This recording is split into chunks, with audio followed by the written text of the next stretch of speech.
शेतकऱ्यांसाठी 29 एप्रिलच्या सकाळच्या ठळक बातम्या.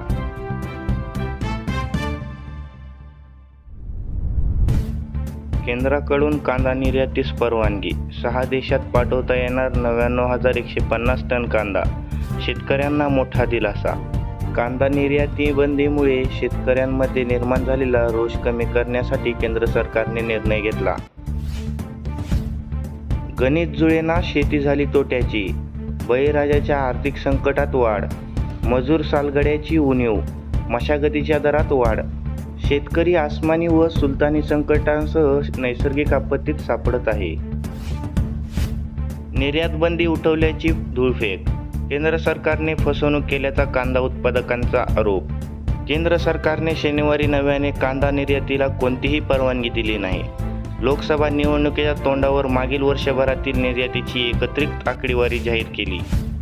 शेतकरी आत्महत्या रोखण्याशी संबंधित अहवाल सादर करा. सुमोटो याचिकेवरील सुनावणीवेळी खंडपीठाचे निर्देश.